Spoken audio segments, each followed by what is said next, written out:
A new dossier is about to explode and promises to overwhelm the Catholic Church, as it did 20 years ago.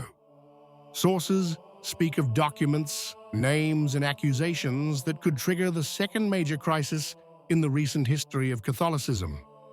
A shock capable of rekindling doubts, anger, and unhealed wounds. And this time, no one seems ready to face it. Stay with us until the end.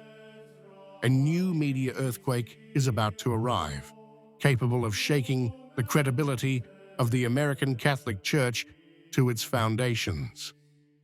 The editorial offices of the main secular newspapers are already talking about an investigation ready to unleash a wave of scandal comparable to the one that engulfed Boston in 2005 and exposed a system of cover-ups and silences that for years had protected men unworthy of the priesthood.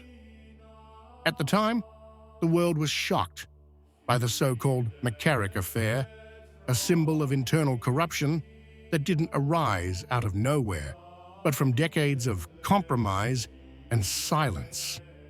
Today, according to leaked previews, history seems destined to repeat itself, as if the wounds of the past had never truly healed.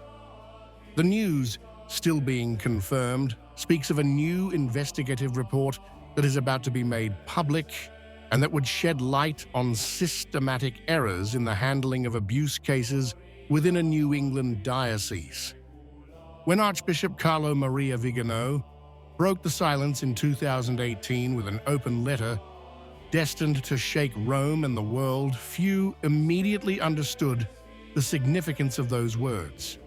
It was the 26th of August, the feast of the Queenship of Mary, and the document appeared as an act of conscience, a true prophetic cry. In those pages, the former apostolic nuncio to the United States openly accused leading figures in the hierarchy, up to and including Pope Francis himself, of having known about and ignored for years the scandalous conduct of former Cardinal Theodore McCarrick. It was a serious accusation based, according to Vigano, on years of confidential documents, internal communications, and direct testimony.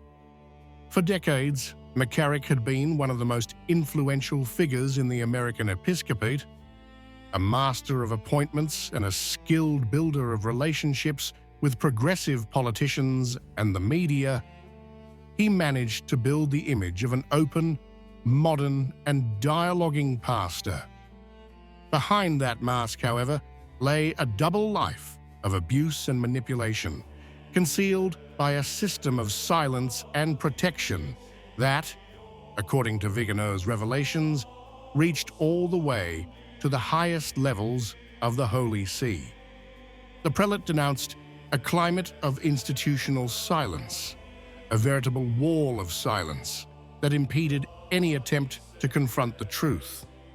His testimony, initially derided by many media outlets and many ecclesiastical circles, however, found an echo in a growing number of faithful and priests who saw in Vigano the voice of someone who no longer accepted ambiguity and compromise. He claimed to have warned the Holy See of McCarrick's behavior already during the pontificate of Benedict XVI, who in fact imposed unofficial restrictions on the cardinal, which were then removed or simply ignored with the advent of the new pontificate. The complaint, made public when McCarrick had already been defrocked, was therefore not a personal vendetta, but a desperate plea for transparency. What was most striking was the context in which Vigano chose to speak, an era in which the Church seemed more concerned with diplomacy than with truth, more committed to appearing open to the world than to purifying itself internally.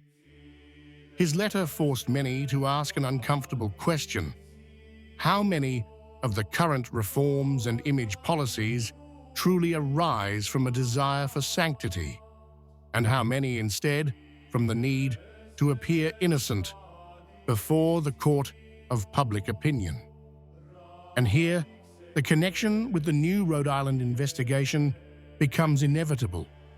The investigation, launched in 2019, just a year after the publication of the Vigano memoir, now appears as an indirect continuation of that complaint. Attentive observers recall that the media narrative is always the same: discovery, outrage, crisis of faith.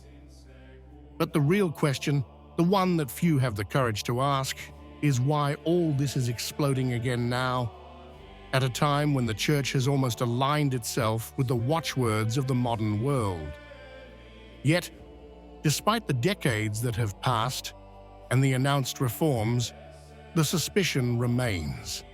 The strategy of secular power is perhaps to reopen old wounds, just as the ecclesiastical institution seems to have succumbed to the logic of consensus. From Boston to Providence, the script seems tragically familiar, and the shadow of that first scandal seems to be looming again across the Catholic West.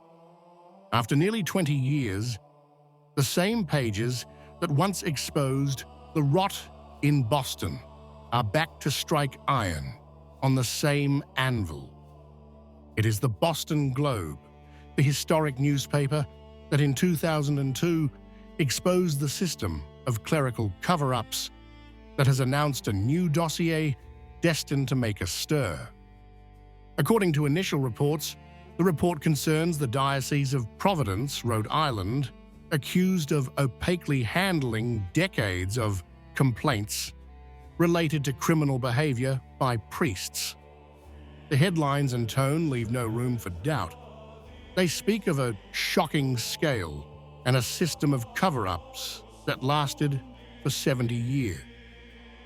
Behind the scenes, the document is said to be the fruit of a 6-year investigation conducted by the Attorney General's Office and the State Police, with the aim of combing through every file in the diocese, dating back to 1950.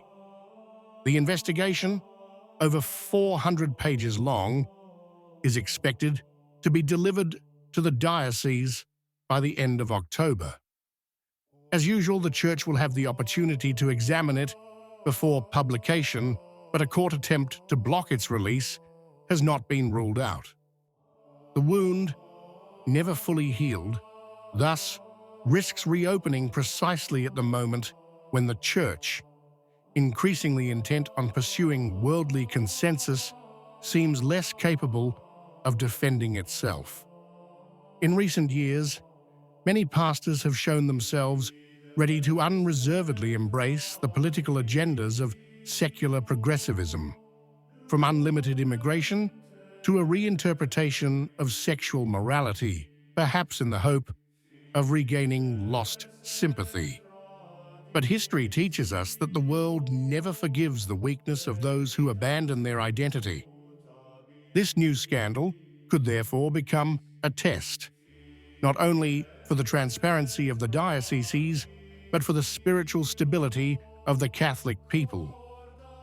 The temptation will be to hide behind the rhetoric of a new beginning, while outside, the desire to destroy what remains of the Church's moral prestige is growing.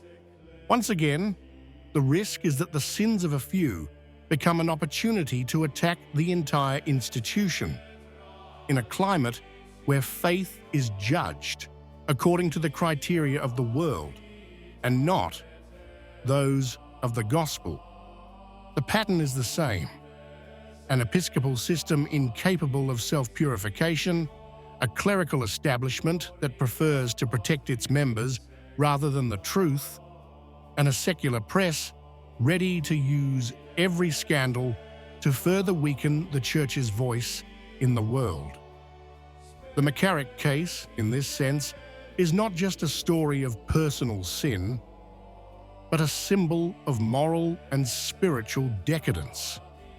It is the sign of a church that, by succumbing to the logic of power, has made itself vulnerable to the judgment of the world. And while Vigano's figure continues to divide, for some a prophet, for others a rebel, the fact remains that many of his accusations are now indirectly confirmed in judicial reports and the embarrassed silences of those who would prefer to forget. For many traditional Catholics, his gesture remains one of the few acts of genuine courage in recent history. A bishop who, at the risk of his own reputation, chose truth over expediency. For others, it symbolizes an irreparable rift within the Church, between those who wish to continue believing in the same doctrine as always and those who prefer to refound Catholicism on the consensus of the modern world. But one thing is certain: after Vigano, no one can pretend they don't know. What do you think? If you liked the video, comment Amen. God bless you.